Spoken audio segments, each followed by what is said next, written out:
Gracias por venir. Ahora nos presentamos, pero bueno, nos gustaría hablar de la evolución que ha pasado en nuestra empresa en los últimos 3-4 años, ¿vale? Somos una empresa con unos 23 años de vida, ¿vale? Antes Modesto decía que ellos tenían como 17 años de legacy, pues Modesto, te ganamos, nosotros somos 23. ¿A qué matter? Y como podéis comprender, en 23 años pues han pasado muchísimas cosas, ¿no? Nosotros somos una .NET Shop que dicen los ingleses, o sea, lo hacemos todo en .NET. Por tanto, están ahí implementadas todas las recomendaciones arquitectónicas que ha hecho Microsoft a lo largo del tiempo. Menos Silverlight. El 95% son malas decisiones, malas recomendaciones de Microsoft, pero nosotros las seguimos. Y tenemos ahí recomendaciones arquitectónicas, tecnologías, etcétera, ¿no? Supongo que si algún programador de .NET se le nombra WCF, pues seguramente le dan así escalofríos. Pero en los últimos 3 o 4 años pues hemos intentado mejorar nuestra relación con este código legado, ¿no? Y lo que nos gustaría es explicar nuestra experiencia, las cosas que hemos hecho, ahora cosas que están bien, otras cosas que están mal, cosas que podéis llevaros, espero que sean algunas, ¿vale? Y deciros que tampoco nos hemos inventado nada, es decir, esto nos apoyamos sobre hombros de gigantes, así que tampoco esperéis nada nuevo, pero sí que es, por lo menos nuestra experiencia, creo que es valuosa y ver cómo lo hemos hecho.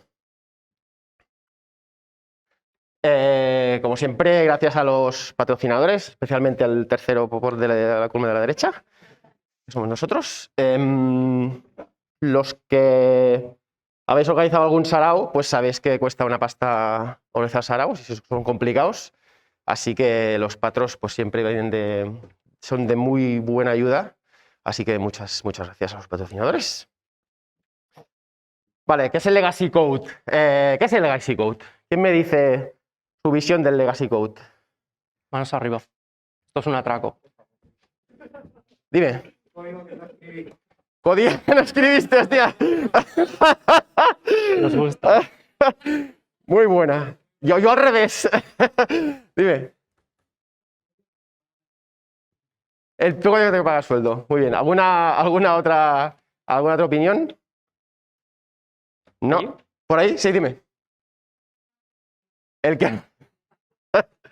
Os veo muy positivos para hacer un domingo por la tarde. Bueno, según Feders, el Legacy Code es el código que no tiene test, ¿no? Bueno, tuvimos, si os acordáis, en la última, hace 2 años, la última Caster, sorteamos un workshop con este buen hombre que vino a las oficinas de Voxel y estuvo muy bien. Pero como habéis dicho, habéis intuido por aquí, querríamos empezar con una alabanza al código legado, porque efectivamente el código legado, si está allí, es porque da dinero, ¿no? Voxel tiene 23 años, la hemos cagado durante 23, pero nuestro sector, después lo explicamos, nuestro sector es el sector del travel, hemos sobrevivido a la crisis más gorda de la historia del mundo mundial con ese código legado. Por lo tanto, lo primero es gracias Legacy Code, un aplauso para Legacy Code, por favor.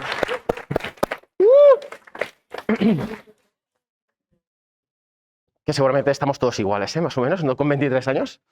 Pero bueno, nosotros de testing, esta definición tampoco aplica demasiado. Nosotros de testing más bueno, si miráis según qué clases, pues diréis, quizás no tanto. Pero más o menos de testing vamos razonablemente bien.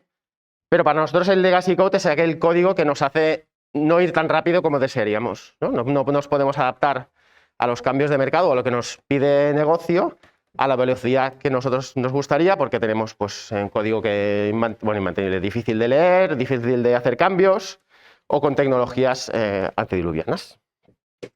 Primero, dejadnos presentar. Supongo que la mayoría conocéis a Vicens, vicepresidente de Voxel de Ingeniería. Lleva más o menos más de 800 años en el mundo del Agile y demás. Creando Legacy. Creando Legacy, podría ser un eslogan. Ha estado trabajando en ThruWorks, ¿no? Navicon y alguna de estas. Y con Voxel lleva más o menos también 3 o 4 años colaborando con nosotros. Entró como Technical Coach. Y ahora ya sabéis, bueno, como vicepresidente de Ingeniería. Además, que os va a intentar vender en algún momento, si no lo ha hecho ya, un curso de serverless en Azure. Buenísimo. Buenísimo. ¿Hay alguno que haya caído ya? ¿No? ¿Aquí ninguno? Bueno, pues objetivo, ¿eh? Sí, esta slide estaba mal porque ponía, y a veces me dejan programar, que ya no es cierto ya. Y él es Ramón. Ramón es uno de nuestros ingenieros más ilustres, lleva 10 años también en la empresa. Generando legacy. Generando legacy. Es early adopter de todas nuestras iniciativas y es también mentor de desarrolladoras y desarrolladores en Voxel. Vale, y ahora nos gustaría viajar al pasado, porque lo que vamos a hacer es, vamos a poner en contexto de qué nos pasó a nosotros hace 4 años. Antes había hablado con mis digo, vamos a hacerles cerrar los ojos y hacer un viaje al pasado, pero si lo hago, os vais a dormir todos. Entonces, todos con los ojos abiertos. Resulta que hace pues unos 4 años más o menos, nosotros éramos felices, porque no conocíamos esta burbuja del software crafter, no conocíamos el test, no conocíamos qué era el clean code, y resulta que de un día para el otro nos dimos cuenta, no fue así de un día para el otro, pero nos dimos cuenta que cada vez teníamos más retrabajo, que ir a producción cada vez nos costaba más y que sobre todo los cambios eran más duros cada vez, ¿vale? ¿Y qué pasó? Pues que nos dimos cuenta que teníamos montañas y montañas de legacy, que era, y para que os hagáis una idea, ¿vale?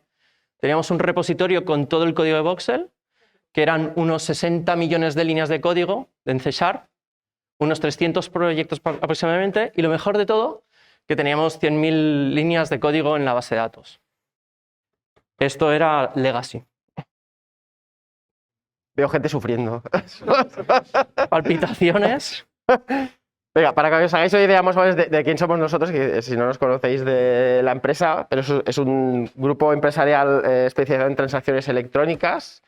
No es por vender, porque es la típica frase que se dice por vender, pero es verdad que somos el proveedor de transacciones electrónicas líder en el sector turístico mundial y en el sector horeca en España. Somos unos 160 a día de hoy. Espero que en breve pues seamos unos cuantos más. En lo que es IT somos unos 60. IT es lo que nosotros denominamos círculo de desarrollo del producto, después explicaremos lo que es. Tenemos oficinas en República Dominicana y en Barcelona. Acabamos de comprar una empresa australiana, con lo cual supongo que podemos añadir a Melbourne y a Sydney en nuestras oficinas. Pero después tenemos gente desperdigada por todo el mundo. Aquí tenemos a Mary, que vive en Argentina y trabaja con nosotros. Hay gente en Venezuela, hay gente más o menos por todo el mundo.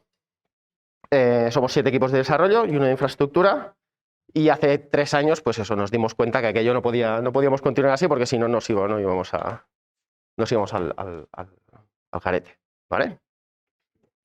¿Y qué debíamos aprender? Pues sobre todo debíamos aprender a trabajar con ese legacy, ¿no? O sea, todo el core business estaba ahí, la empresa era rentable, ¿no? Es decir, exagerando, pero si paráramos de hacer features seguiríamos ganando dinero. Pero, aunque tengamos proyectos nuevos, hacemos greenfields también y todo lo más separado posible y tal, pero al final todo el mundo acabas yendo al core, ¿no? Como habéis visto antes, pues gran parte de nuestro core está en una base de datos Oracle bastante enorme. Pero nosotros tenemos que aprender a trabajar con ese código, ¿no? Y como desarrolladores, no sé si está por aquí Xavi, buen día, se lo escucha él. Lo que nos pasamos la mayor parte del tiempo es leyendo código más que escribiendo, ¿no? La velocidad de escritura de clics por minuto no sirve para nada, ¿no? Porque escribirás mierda más rápido, pero al final lo que hacemos mucho es leer, pensar y al final escribir, ¿no? Y nosotros lo que queríamos era que leer nuestro código que fuera más fácil y que ese código pues fuera más sólido. Y entonces conocimos a Pedro Santos y lo adoptamos y lo abrazamos con nuestro guía o mentor. Y lo que nos pasó es hace, pues eso, 3 o 4 años, lo conocimos. Él había creado el apprenticeship de Codurance y sabía más o menos lo que necesitábamos. Entonces lo que empezamos a hacer nosotros es a generar un equipo de trainers que iban a recibir las formaciones y iba a propagarlas por la empresa. ¿Cómo le llamamos a este curso? Pues Kung Fu Path. Aquí es un compendio de metodologías, tecnologías y demás que fuimos aprendiendo, ¿vale? Ahora os repasaremos algunas de ellas que seguramente, como aquí la mayoría sois software crafters, lo conoceréis, pero teníamos que dejar la pinceladita. Como lo primero es recibir feedback de nuestro código, ¿vale? Hacer test, bla, bla, bla, bla, bla, bla. Esto parece ahora básico, pero en su día, hace 4 años, para nosotros no era básico. Era una montaña, ¿no? Empezamos con el testing, a recibir feedback del código. Luego queríamos hacer refactors y queríamos aprender cuáles eran los baby steps del refactor. Y empezamos a aprender el TPP y entonces vimos cómo podíamos ir creciendo en estos refactors. Además, después aprendimos que en la universidad nos enseñan vuestro código tiene que ser solid, ¿no? Y nadie te dice, oye, ¿cómo haces tu código solid?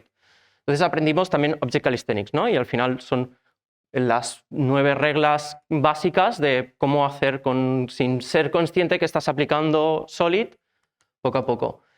Y por último, ayer, no sé si estuvisteis, hizo Pedro Santos también un workshop de feedback técnico y es una base los CodeSmell, ¿no? Tener una manera de objetivizar esas cosas que se pueden mejorar dentro del código.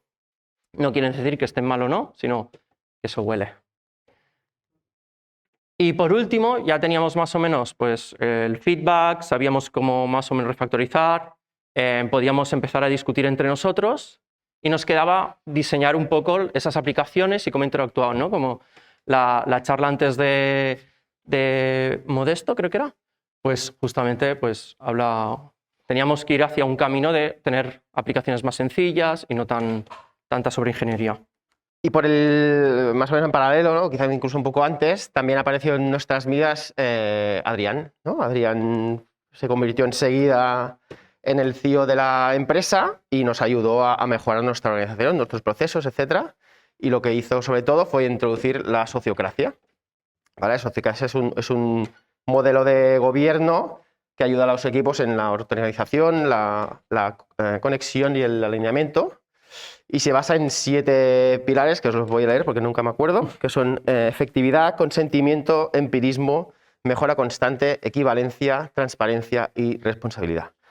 ¿Vale? La sociocracia tiene, yo creo que es una parte buena, que es que no es muy prescriptiva, es decir, tú no eres 100% sociocracia o cero, ¿no? Las sociedades son una serie de patrones los cuales tú vas incorporando a medida que te sean útiles, ¿no? Por ejemplo, nosotros pues, hacemos los círculos de trabajo y de gobernanza, los drivers, el role selection, la decisión por consentimiento, que es algo muy poderoso, etcétera, ¿vale?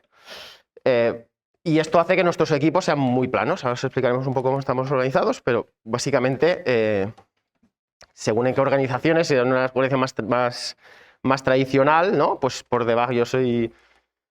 Bueno, ahora lo veremos en mi nombre oficial, pero yo soy como un VP de ingeniería, ¿no? Pues seguramente habría engineers managers, tech leads, whatever, y después los equipos, ¿no? Nosotros no tenemos nada de todo esto, nosotros solo estoy yo y los equipos, tienen sus cosas buenas, sus cosas malas. Las malas generalmente me las como yo y las buenas pues el equipo. Obviamente tenemos líderes naturales como en todos los equipos, pero nadie tiene el rol explícito de tech lead o... Eso quiere decir que estemos en contra de los tech leads o engineering manager, que hay gente haciendo trabajos fantásticos. Somi.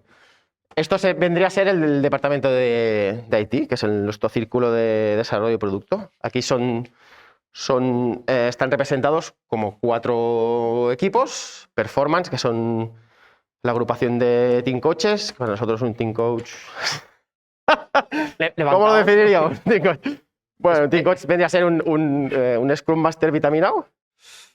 Tenemos el equipo de infraestructura, el equipo de producto y el equipo de desarrollo, del cual yo soy el líder, ¿no? Estos son círculos, llamamos círculos, pues yo soy el lead link del círculo de desarrollo, por ejemplo. ¿Vale? Este sería mi rol, ¿vale? Para que os hagáis una idea, el driver de este círculo es desarrollar y mantener los productos que cubran las necesidades de los clientes para cumplir la estrategia de negocio con la calidad, seguridad y time to market deseados. Esto es lo que intentamos hacer todos juntos, ¿vale? Aquí también tenemos la ayuda de Aroa, de la parte de People, que es nuestra People Partner, que es la que nos ayuda en temas de contratación, etc. Y después, pues nosotros somos unos 30 en desarrollo y estoy yo y un poco nos tenemos que organizar. Y lo que tenemos es lo que llamamos el chapter tecnológico, que lo que intenta es aprovechar todas las sinergias posibles entre equipos para potenciar la mejora tecnológica y las competencias de los equipos. Es decir, lo que hacemos es que tenemos un representante o una representante de cada equipo. En una reunión quincenal nos reunimos, ellos y yo, o ellas y yo, y intentamos definir políticas, ¿vale? Estos círculos no son, o sea, nuestra organización no es top-down, ¿no? Yo no tengo una idea fantástica y digo a todo el mundo, tienes que hacer esto porque se me ha ocurrido a mí. Lo que intentamos es que las cosas surjan de los equipos, ¿no?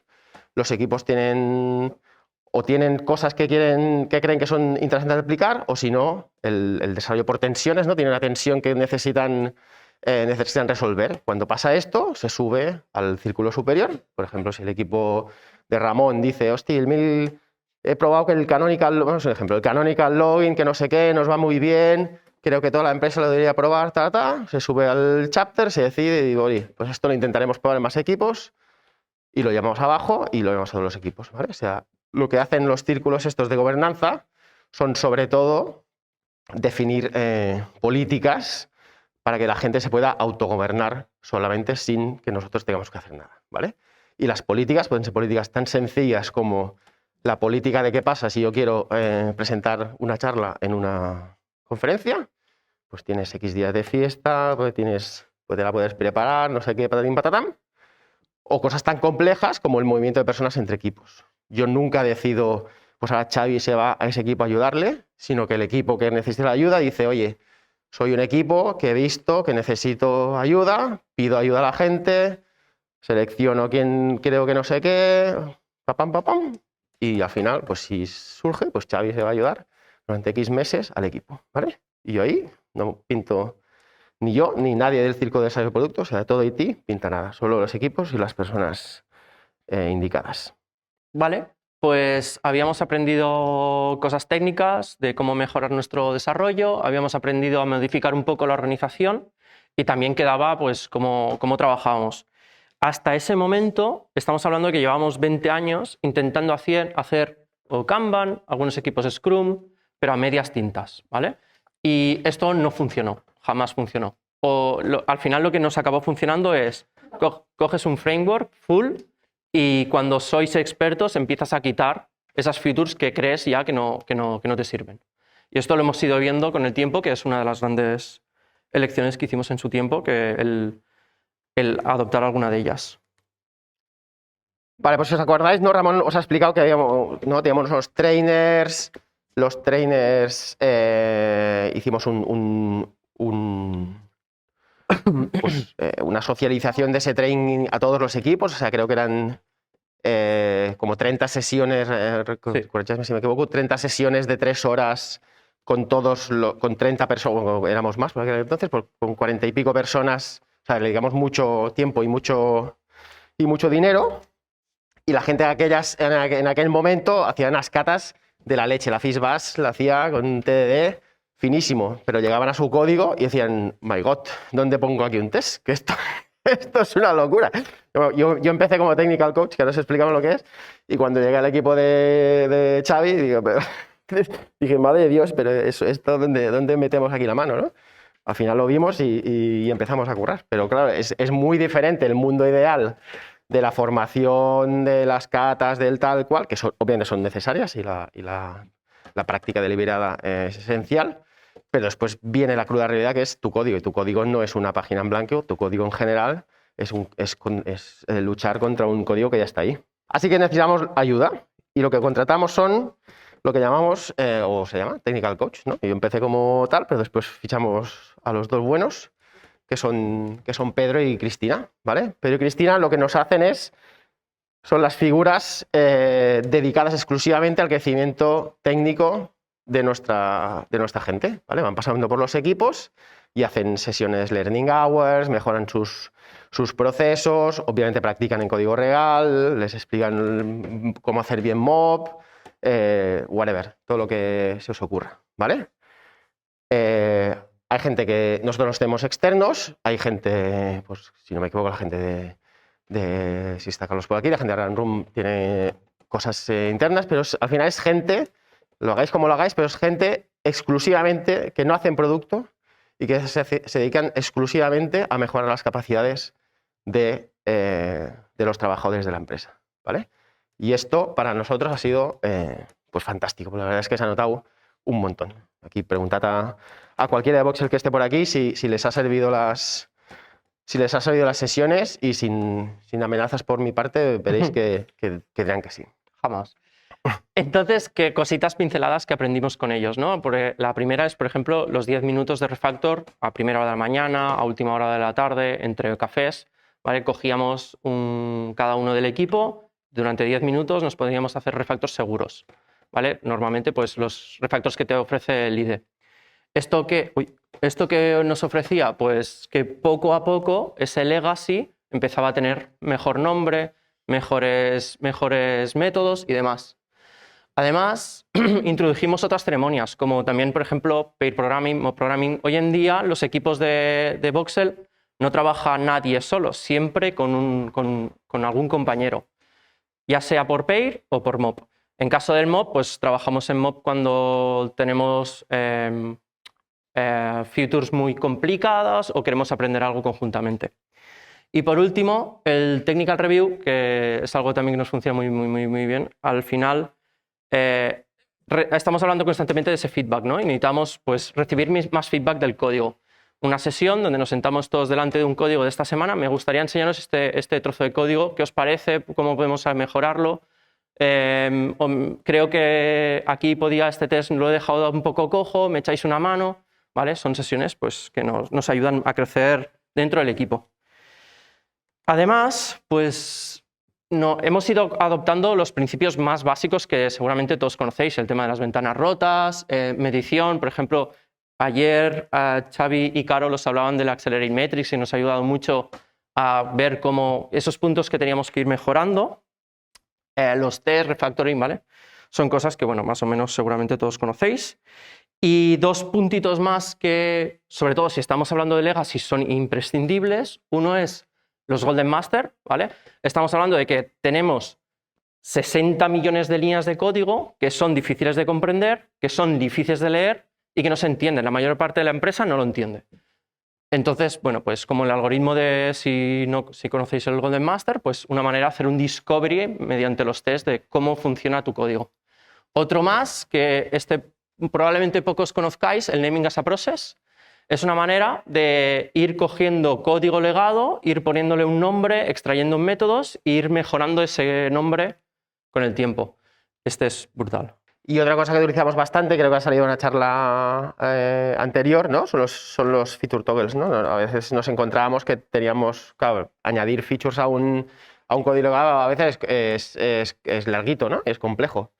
Y teníamos ramas ahí que se eternalizaban ahí, pum, y al final hasta que hacías el deploy de todo el cacho a la vez, ¿no? Entonces pasaban las 1000 cosas, no me pasa los test, no sé qué, y eso era enorme, ¿no? Entonces lo que empezamos a utilizar pues son features toggles. Empezamos con una versión mega sencilla que básicamente era una configuración en el config del punto config del proyecto, y ahora ya estamos utilizando un producto de la gente, de los colegas de Plain Concepts, que se llama Esquio, y esto nos ayuda a entregar con mucha más tranquilidad y entregar con mucho más a poco, ¿no? Que al final es lo que buscamos, ¿no? Poder hacer una feature que solo está activada hasta preproducción, en producción no está activada, pero yo la voy refinando, la voy hablando con mi PO, esto está bien, no sé qué, pum, voy entregando, voy deployando, que es lo que me interesa, ¿no? Cuanto más deployo,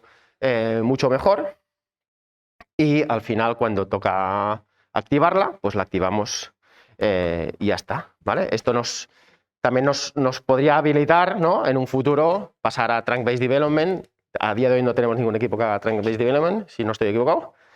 Lo que sí que hay equipos es que empiezan ¿no? Antes teníamos, pues hay gente que tenía el máster, después dev, después ramas a partir de ahí. Pues hay gente que se está empezando a cargar muchas de estas cosas y solo hace ramitas desde máster, ¿no? Y algún día pues tiraremos commits directamente a máster, a main. Algún día tiraremos commits a main directamente. Y después, obviamente, pues lo de siempre, ¿no? Pues 23 años, pum, pum, pues teníamos ahí dependencias a lo loco, ¿no? Tenemos un montón de clases estáticas enormes que hacen un montón de cosas, ¿no? Eran cosas difíciles de testear, etcétera, y lo que empezamos pues, es intentar romper todo. Podríamos decir que los 60 millones de líneas de código se podía haber escrito en una, ejecutarla y era nuestro sistema en esa época. Y una cosa que hemos hecho, que también está, es que la charla de Modesto la iba viendo y digo, hostia, nos va a servir de introducción a nuestra de coña. Era el patrón mediador, y en .NET tenemos el paquete que es Mediator, ¿no? Que lo que nos ha servido mucho es para separar bastante en lo que explicaba Modesto de CQRS, ¿no? Tenemos una ordenación de nuestras capacidades de la aplicación en comandos y en queries que se ve súper clara solo mirando el explorador de soluciones de, en nuestro caso, Visual Studio, ¿vale? Sin tener que indagar ¿no? Hemos refactorizado ficheros de 4.000 líneas pues en pequeños comandos, en pequeñas queries, donde queda mucho más claro la intención del código. Y otra cosa, esto es un resumen de una slide de la charla de Xavi y Carol de 40 minutos, pero bueno, algo que somos muy pesados es en el tema de la observabilidad, monitorización, logs, etc., ¿no? Teníamos unos logs un tanto animales, ¿no? No eran estructurados, etc. Pues empezamos estructurando los logs, pusimos canonical logging, es decir, solo una línea de log por request, ¿no? Esto nos habilitó poder sacar gráficas pues, muchísimo más fácil desde Grafana y crear tanto alertas en nuestro caso en Greylog como en Grafana, que notifican a los grupos de Slack pertinentes, y esperemos que pues, de aquí a poco pues, puedan hacer paging a gente que esté de guardia si toca, etc. Y llega un momento en que vuelvo a recordar que llevamos 23 años desarrollando. Entra gente, se va gente, y hay un momento en que hasta el negocio nadie sabía cómo funciona. Teníamos hasta 6 maneras de registrar un usuario. ¿Cómo se registra un usuario? ¿De qué manera se puede registrar un usuario, ¿no? Y teníamos que empezar a documentar. Empezamos a hacer sesiones de documentación, bueno, si todo el mundo supongo que conoce Miro, pues sesiones de documentación con Miro, poniéndonos todos los flujos esos de negocio puros que estaban desperdigados, que una persona mejor tenía una parte, otra persona tenía una parte, si encontrabas a una persona que lo tuviera. Además, un pequeño tip, pues hay estándares como el C4 Models que te ayudan seguramente a modelar todo esto. Además, como os hemos dicho al principio, pues nos costaba llegar a producción. Entonces, cuando hemos hecho el back a 2017, no teníamos CDCI. Entonces empezamos a integrarnos en un CDCI, integración continua, deploy continuo y demás. Y eso implicaba que pasábamos de deployar entre 2 o 3 semanas, o sea, un deploy 2 o 3 semanas, y pensad que a lo mejor bloqueábamos un equipo entero todo ese día de deploy de lo que nos costaba llegar a producción manualmente y testear todo lo que teníamos que testear manualmente. Hoy en día esto son 20 minutos, no llega a 20 minutos, pasando test automáticos y demás. Que por cierto, la sesión de test automáticos ayer fue espectacular. Y a todo esto llega, este es nuestro CEO, llega el presidente y nos dicen que quieren ir más rápido, cada vez más rápido. Y le dijimos, bueno, pues yo también quiero un Ferrari, ¿no? Porque aquí todo el mundo pide. Y tuvimos que darle una vuelta al tinglao. Entonces, hicimos una retrospectiva a ver cómo nos habíamos organizado nosotros internamente, ¿vale? Y empezamos como todo el mundo empieza. Pues todo el mundo hace de todo, ¿vale? Esto es sencillo. Luego empezamos a dividirnos entre tecnología. Luego empezamos a dividirnos entre cliente externo, cliente interno. Luego alguna de tipología de cliente, ¿no? Y aquí llega Vicens y nos dice, oye, necesitamos una estrategia. Y la intentamos hacer, ¿no? Y en ello estamos. Lo que empezamos primero es en listar todas las funcionalidades del sistema, ¿no? Pues esto ya era en pandemia, o sea, cogimos el Miro y empezamos a poner post-its con todo lo que en teoría hacía nuestro sistema, ¿vale? Muchas veces hablamos del legacy code como si los desarrolladores fuéramos los únicos que la lían, ¿no? Pero también quizá debemos hablar a veces de legacy product, ¿no? De de features que ya no las utiliza ni San Quintín, ¿no? O de malas decisiones de producto que ahora nos estamos comiendo, o la típica personalización, ¿no? Esto solo es para un cliente, personalización, y después vienen 16 personalizaciones que todas son un if diferente y este tipo de cosas, ¿no? Pero bueno, cogimos más o menos nuestras aplicaciones y empezamos a listar todas y cada una de las cosas, de las grandes cosas que hacían. Y después, y aquí nos ha ayudado Pedro, por ejemplo, empezamos con el Impact Mapping, ¿no? No sé si lo conocéis, si lo habéis utilizado, ¿vale? Pero lo que cogimos es un objetivo de negocio, ¿vale? Por ejemplo, valor integral al tipo de cliente X, ¿vale? Y de ese objetivo de negocio fuimos mapeando al final qué cosas íbamos a necesitar. ¿Y cómo lo hicimos? Pues lo primero, lo interesante de esto es que no lo hicimos solo nosotros, sino que empezamos a invitar a otra gente de la compañía, ¿no? Gente de negocio, gente de customer care, gente de administración, etcétera, ¿vale? Todos fueron viniendo por estas sesiones. Entonces cogimos un objetivo de negocio y después dices, ¿qué actores pueden influir en que se cumpla este objetivo de negocio, ¿no? Pues los vas poniendo, ¿no? Sobre estos actores, ¿qué impacto debería hacer estos actores para que me ayudaran a cumplir con mi objetivo de negocio? Vas poniendo los impactos y al final, ¿qué artefacto tengo que hacer para cumplir que se pueda hacer este impacto en este actor para activar el objetivo de negocio? Y con todo esto, pues fuimos haciendo sesiones y salieron cosas como esta, que es una versión muy reducida de lo que... Esto solo es un trozo, además. Esto es la realidad, ¿eh?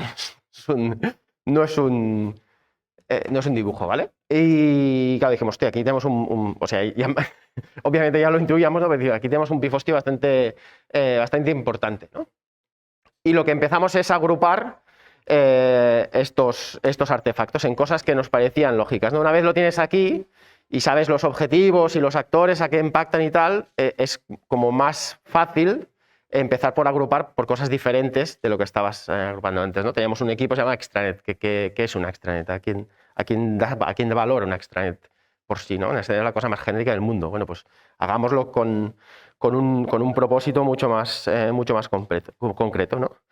Al final, obviamente, hay cosas muy complejas. A nosotros pues, aún todavía estamos dándole vueltas, ¿no? Hay equipos que no sabemos exactamente o grupos de cosas que no sabemos exactamente cómo separar, ¿no? Si separarlas por tipo de cliente, por cómo entran las peticiones al sistema, etcétera, ¿no? Pero en ello estábamos. Con esto teníamos una primera gran diferenciación, ¿no? en lo que en DD son dominios, ¿no? de nuestro sistema. Y después intentamos pasar la prueba del algodón, ¿no? Y la prueba del algodón pues la intentamos pasar con esto que se llama el Domain Message Flow. ¿Vale? ¿Qué es esto? Básicamente es coger un caso de uso, te pones los dominios que acabas de deducir que tienes y dices, bueno, pues, ¿cómo serían las comunicaciones entre estos dominios si quiero implementar este caso de uso? ¿No? Si tienes suerte, pues son comunicaciones lógicas. Si no tienes suerte, pues hay mucho ping-pong, hay mucho sarao, hay 16 dominios y dices, esto no puede ser. Y esto te ayuda, pues nos ayudó a certificar que nuestros dominios, algunos sean correctos y que algunos necesitamos algún cambio. Aquí ya de aquí ya salieron dominios más o menos que los tenían claros. Y como ha salido también en la charla de Modesto, os juro que no hemos hablado antes de las charlas, pues separamos los dominios en el tipo de dominio, ¿no? El core, que es el que cumple con el core de tu negocio, que es el que te diferencia de la compañía, del resto de la competencia, ¿no? Básicamente el que te da pasta. Y aquí fue interesante porque vimos, ¿no? Reflexionamos a veces decir, hostia, nosotros hacemos esto. Y después dijimos, no, pues que nuestra potencia no es en la digitalización de las transacciones. Nuestra potencia es, os lo voy a decir porque es en nuestro negocio, pero es en otra cosa, ¿vale? Que saldrá por aquí, ¿no? Tampoco es un secreto, ¿eh? Es muy interesante esta parte porque es lo que lo decía Vicens, ¿no? Es la primera vez que nos sentábamos varios roles de la empresa a discutir sobre productos que teníamos encima de la mesa. Y era una discusión muy interesante. Sí. Y después de esto también salen otras discusiones interesantes, ¿no? Si a esto le aplicáis, y aquí a Abraham también le gusta el tema, le aplicáis el tema de Team Topologies, que es un libro que os recomiendo un montón, pues empieza, ¿no? Ellos te recomiendan, por ejemplo, un equipo como mucho solo se puede dedicar a un core domain, ¿no? Y tú cuentas aquí y dices, pero si aquí no hay core domains, ¿qué equipos que tenemos, ¿no? Y a eso también da pie a conversaciones interesantes, ¿no? Tenemos que fichar, tenemos que cambiar gente, tenemos que hacer equipos más grandes, partirlos, etcétera, ¿no? Todo esto son cosas muy interesantes. Y con esto, pues hicimos una primera propuesta de cómo queríamos los equipos, teniendo en cuenta la gente que teníamos, ¿no? Obviamente, si tuviéramos 300 personas, pues sería el tema diferente, pero somos los que somos. Y con esta empezamos a hacer una propuesta y a partir de aquí, pues veremos qué tal va y seguiremos iterando, que al final todo esto, ¿no? Queda muy bonito explicar una vez, pero no es un trabajo de una vez, sino que es un trabajo que hay que ir iterando y ver cómo funciona, etcétera. Y así, para cerrar, algunas conclusiones. Como hemos empezado hablando, son 23 años de desarrollo a las espaldas, es mucho trabajo que hay, por no decir infinito, pero volvemos a lo que decía Vicens, ¿no? Al principio, si está ese código legado es porque nos da dinero, si no, ya nos gustaría quitarlo. Entonces, lo que hemos aprendido durante estos últimos 4 años ha sido a darle ese cariño que se necesita a ese código legacy. Empezábamos con equipos que no querían tocar proyectos porque eran duros, difíciles de tocar, porque nadie los entendía, y ahora hay proyectos que son retos personales de esos equipos. Y al final rompes esa dinámica negativa del legacy. También es verdad, aquí hay que hacer un disclaimer, ¿no? Que lo que os hemos enseñado ahora es lo que hoy creemos que es nuestro camino y el camino adecuado para nosotros. ¿Qué puede pasar? Que estas decisiones que hemos tomado ahora, que os hemos mostrado algunas, dentro de unos años revisitemos esas decisiones y veamos que en ese momento ya no son válidas, o a lo mejor diremos, oye, esto nos equivocamos, ¿no? Pero sí que tenemos un objetivo claro, que sería, pues al final lo que tenemos que tener es, justamente también antes, la charla de antes, ¿no? Lo que hablaba un poco de, tenemos que tener una agilidad técnica para poder cambiar timonazo en caso de que, una facilidad de cambio de timonazo, ¿no? En caso de que encontremos diferentes retos en el camino. Hay un sorteo de un curso... Sí, ahora viene la parte de propaganda que curiosamente también estamos contratando. No lo hemos dicho tantas veces, ¿eh? Si os ha gustado un poquito lo que os hemos contado y queréis veniros, pues nada, os tiráis a la web de People o me decís cosas a mí. Y la otra es que sorteamos una plaza, o sea, tenemos un training interno precisamente de este tipo de cosas, de refactoring de Legacy a DDD. Es un curso de 24 horas, si no me equivoco, son 6 días, 4 horas al día. Lo da Pedro Pardal, que es uno de nuestros technical coach, los da a 9 personas de nuestra empresa y hemos abierto una plaza externa, así que si os apuntáis al sorteo, pues a alguien le tocará. Y ya está. Espero que os haya gustado nuestro pequeño camino. Lo acabamos de empezar, nos queda un mogollón, pero creemos que era interesante compartirlo y explicarlo. Muchas gracias. Sí ha sido fácil definir los productos que teníamos dentro de... Pues quizá debería estar el CPO aquí más que yo. O sea, creo que más o menos sí. Creo que sí que... Y aquí me cortáis si la lío bastante. Pero nosotros, lo hemos repetido 70 veces, ¿no? O sea, tenemos muchos años, ¿no? Y al final sabemos bastante lo que nuestros clientes quieren y lo que tenemos, ¿no? Entonces, definir un poco las boundaries y todo esto, yo creo que ha sido más o menos sencillo, por lo menos internamente dentro del CDP. A veces sí que hay algunas tensiones más con negocio y tal, ¿no? Como siempre. Pero creo que nosotros sí que tenemos claro nuestro producto, ¿no? Y de hecho ahora tenemos una especie de estrategia para todavía fortalecer más ese producto, no inventarnos nuevas cosas que no van a ir a ningún lado, etc. Sí, seguramente la discusión con más rifirrafe es con negocio. El equipo de producto y desarrollo más o menos nos pusimos de acuerdo fácilmente, pero con negocio es porque ellos tienen una visión del producto hasta a veces diferente a la nuestra.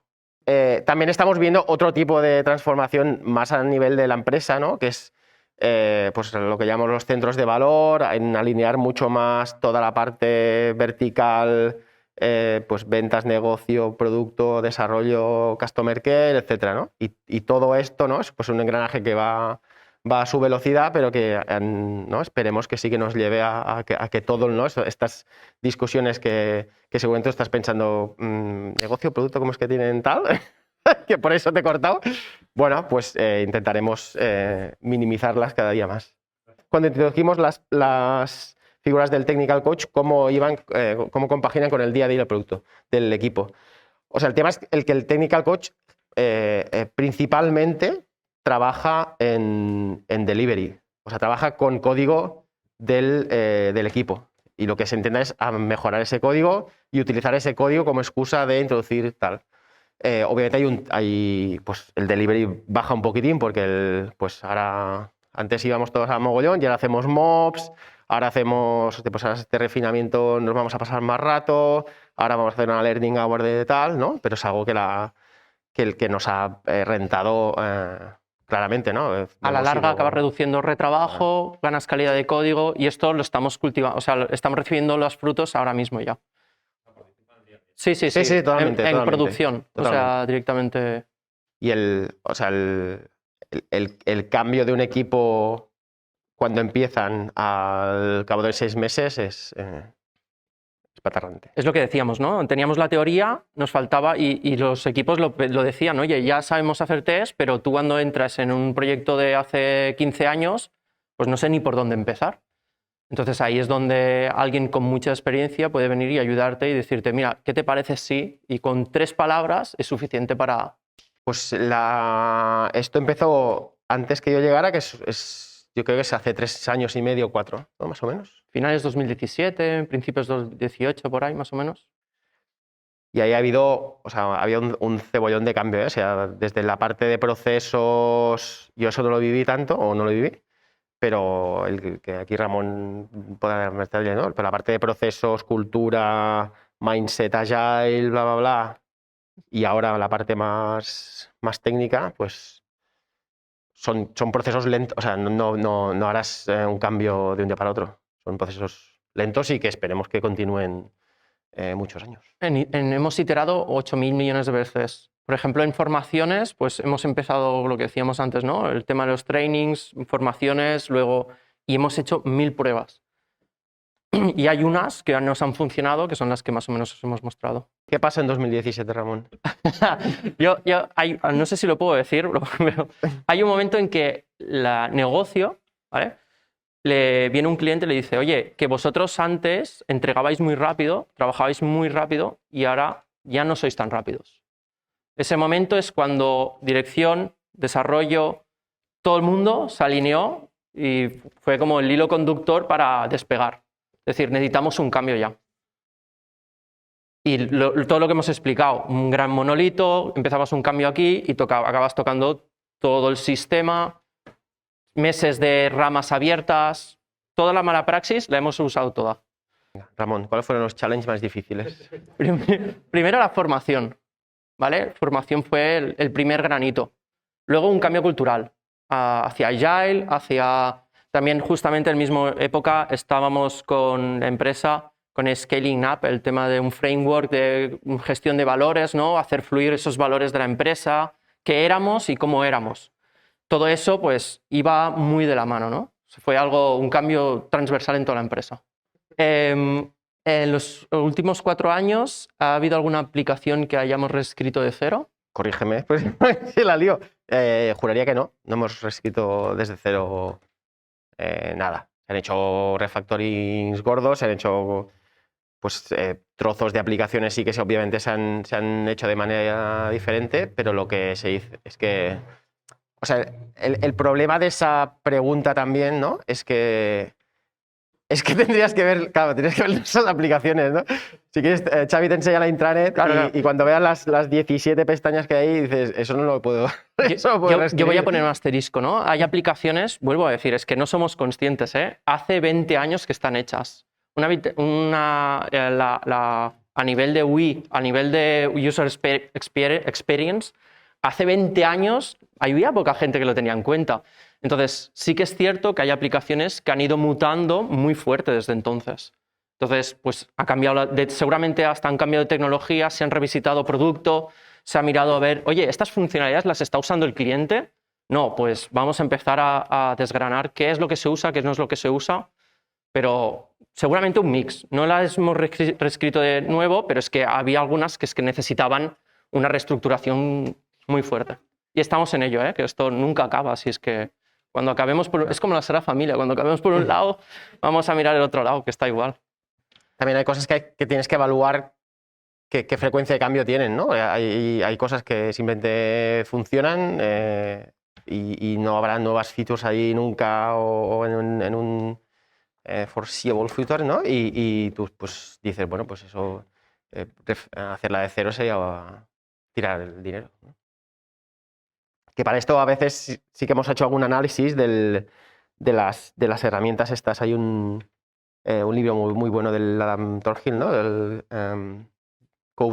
Your Code as Crime Scene, y explica técnicas de, pues eso, de code forensics, ¿no? Y decir, pues mira, yo analizo cuántos commits se hacen en cada proyecto, tal, no sé cuántos, o en cada método incluso, ¿no? Y digo, hostia, pues si este método no se toca nunca, ¿no? Porque voy a dedicar tiempo a mirar el naming de este método que no se cambia en los últimos 2 años, ¿no? Alineado, ¿no? ¿Por qué refactorizar un código? Un código lo refactorizamos cuando vamos a tocarlo. Si no lo vamos a tocar, pues ahí está. ¿Duele? Pues no, porque no lo tocas.